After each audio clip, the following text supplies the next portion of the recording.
पिछली क्लास में डीएनए के बारे में पढ़ा था, अब जीन के बारे में पढ़ लें। जीन क्या चीज है? Small segments of DNA. DNA के छोटे छोटे हिस्से जो होते हैं उसको हम क्या कहते हैं? जीन कहते हैं।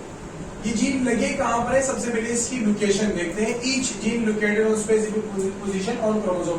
क्रोमोसोम में एक स्पेसिफिक, एक खास पोजीशन पर जीन लगे होते हैं, उस पोजीशन को हम क्या कहते हैं?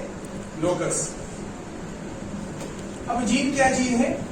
जीन, यहां पर एग्जांपल दिए, gene determines the height of a plant. जैसे एक जीन है, वो क्या डिसाइड करेगा? प्लांट की हाइट किस तरह से होगी। दूसरा जीन क्या डिसाइड करेगा? इस प्लांट में जो फूल है, उन फूल के पत्तियों का कलर किस तरह से होगा। सही है। तो जीन में एक आपकी इंफॉर्मेशन होती है, आपकी खसूसियात होती है। जैसे इंसान के बारे में हम अगर देख ले, तो इंसान में जैसे आपके क्रोमोसोम में जो जीन्स लगे होंगे, एक जीन होगा फर्ज कर ले आपके आईज के कलर के लिए, दूसरा होगा आपके हेयर के कलर्स के लिए, तीसरा जीन होगा आपके हाइट के लिए। सही। तो हर काम के लिए एक मखसूस जीन होता है। तो जीन में आपकी मालूमात है, यानी आपके जेनेटिक में जितना लिखा है कि आपकी हाइट इतनी होगी, उतनी ही होगी। तो जीन आता कहां से? क्रोमोसोम से। क्रोमोसोम जब सेल डिवीजन में कहां से आते हैं? एक मेल से आता है, एक फीमेल से। हेप्लोइड क्रोमोसोम आते हैं, उससे फिर पूरा सेल बनता है। तो ये जो जेनेटिक इंफॉर्मेशन, ये कहां से आ रही? पेरेंट्स से आ रही। पेरेंट्स की हाइट जिस तरह थी, पेरेंट्स के आईज के कलर जिस तरह से थे, वो आप लोगों के होंगे। और वो होंगे कहां पर? कौन डिसाइड करेगा? जीन डिसाइड करेगा। अब एक लफ्ज लिखा हुआ है यहां पर, म्यूटेशन। म्यूटेशन का मतलब क्या है? जीन में कोई भी चेंज आ गया, जीन में थोड़ा सा सीक्वेंशियल चेंज आ गया। जैसे एक जीन है, उसमें चेंज आ गया, अब वो जीन खुद को अलग तरीके से एक्सप्रेस करेगा। पहले उसको क्या करना था? एक सीक्वेंस में उसको अपने आप को एक्सप्रेस करना था। उसने क्या एक्सप्रेस करना था? आपकी हाइट जो है इतनी होगी, इस जीन ने ये डिसाइड करना था। अब उस जीन में चेंज आ गया, थोड़ा सा तब्दील हो गया। जेनेटिक वेरिएशन, वेरिएशन की मतलब तब्दीली, जीन में तब्दीली हो गई। इसके लिए बायो में म्यूटेशन का वर्ड यूज होता है। जब म्यूटेशन हो गई, अब वो जीन क्या करेगा? अब आपकी हाइट अलग होगी। पहले उस जीन के हिसाब से थी, अब उस जीन में जो तब्दीली आ गई, उस तब्दीली के हिसाब से होगी। जैसे आपने देखा होगा, पहले हमने सुना था कोरोना का एक वेरिएंट आ गया जिसका नाम है डेल्टा वेरिएंट। अभी जो वेरिएंट चल रहा है उसका नाम क्या है? ओमिक्रॉन। ये वेरिएंट एक ही कोरोना है, बार बार क्यों वेरिएशन आ रही? उसके जीन में तब्दीली आ रही है। तो पहले वाला जो वेरिएंट था उसके सिम्टम्स अलग थे, उसमें अलामत आपको कुछ और होती थी। अब थोड़ी सी चेंज भी हो रही है। तो क्यों हो रहा है? अंदर जीन चेंज हो रहा है, तो वायरस भी खुद को चेंज महसूस करा रहा है। एक बार आया, उसमें थोड़ा सा वो कहते हैं ये वेरिएंट इतना खतरनाक है, फिर दूसरा वेरिएंट आया, उसके बारे में कहते हैं ये और भी खतरनाक है। क्यों खतरनाक है? उसका जीन अंदर चेंज हो गया। Variation in the genes of a triad give rise to 2 और more than 2 alternative forms of gene. ये जो जीन के अंदर तब्दीली आती है, इसकी वजह से एक जीन एक के बजाय 2-3 खसूसियात शो कर देता है। 2 और मोर देन 2, 2 या 2 से ज्यादा खसूसियात एक जीन शो कर देता है, उसको फिर हम क्या कहेंगे? अलील। वो जीन जो 2 या 2 से ज्यादा एक्सप्रेशंस खुद के शो कराए, उस एक्सप्रेशंस को जब वो शो कराता है, उनको हम क्या कहते हैं? Alleles, expression of gene. क्या लिखा है? Some genes as may have as 300 alleles. कुछ जीन ऐसे भी होते हैं जो जिसके 300 अलील्स भी हो सकते हैं, यानी एक ही टाइम में वो 300 एक्सप्रेशंस दे रहा है। इतना भी चेंज आ सकता है एक जीन में, क्योंकि जीन अंदर से क्या हो गया? वेरिएशन उसमें आ गई, तब्दील हो गया। यहां पे क्या लिखा है? 1 triad of DNA is equal to second triad. अगर डीएनए का मॉडल हमने पिछली क्लास में पढ़ा था, क्या था? डबल हेलिक्स था। यहां पर जो ट्राइड है वो यहां पर भी होगा, यानी ये दोनों सेम होंगे। सेम किस तरह से होंगे? यहां पर जब ए लगा था तो यहां पे क्या था? टी, लाजमी यहां पर टी था।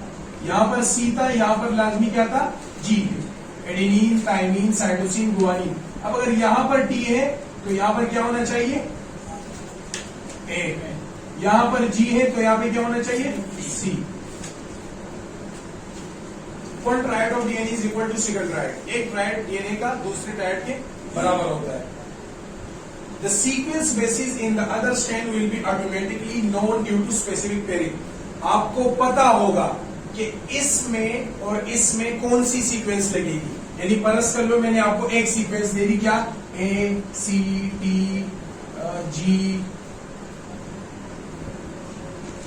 टी ए, ये मैंने आपको सीक्वेंस दे दी। दूसरी वाली आपको खुद ब खुद पता होगी। क्या आपको पता है हमेशा ए के सामने क्या होगा, टी, हमेशा सी के सामने क्या होगा, जी, टी के सामने ए, जी के सामने टी के सामने ए के सामने टी। एक सीक्वेंस आपको पता है, क्या लिखा हुआ है, will be automatically known due to specific pairing. ये खास किस्म की पेयरिंग हुई जिसकी वजह से आपको दूसरे ट्रायड की सीक्वेंस पता हो। सही है। अब जब आपको ये पता होगी तो क्या होता है, डीएनए खुद को डबल करता है। जब सेल डिवीजन होता है डीएनए खुद को डबल करता है, रेप्लिकेशन होती है, फिर गेमेट्स बन जाते हैं। क्या बन जाते हैं, गेमेट्स।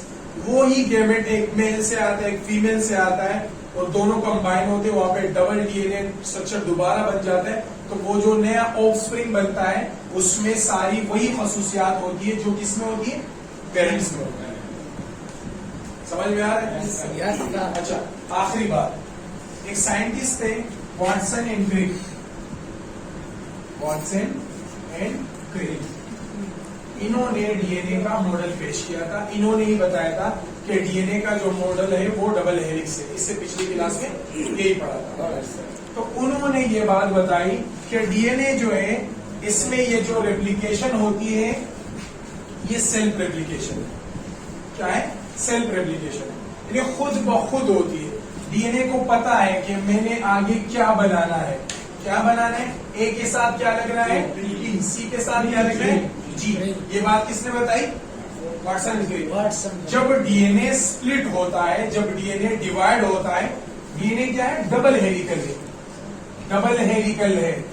समझ में आ रहा है ना? Yes sir. यहाँ पर क्या लगा, ए टी सी जी, यहाँ पर क्या लगा, टी ए जी सी। अब ये बीच में किसकी वजह से अटैच है, ये जो सीढ़ी लगी हुई है, इस मॉडल का नाम भी लेडर है। लेडर को इंग्लिश में सीढ़ी होता है। ये हाइड्रोजन बॉन्ड है। जब डीएनए को डिवाइड होना होता है, डबल होना होता है, तो ये यहां से टूट जाता है, टूट जाता है। यानी ये जिप था, जिस तरह चेंज होता है जिप, उसको हमने खोल दिया, ये अनजिप हो गया। अब ये ऊपर चला गया, ये कहां चला गया,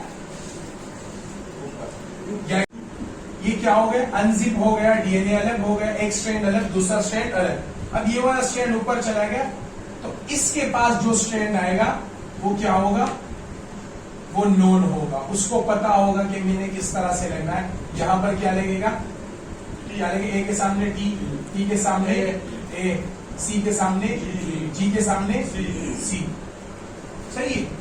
ये किसने बताई थी ये बात, वाटसन ने। डीएनए का मॉडल भी इन्होंने पेश किया था, ये बात भी, ये था चीज का टॉपिक। समझ में आ गया सबको?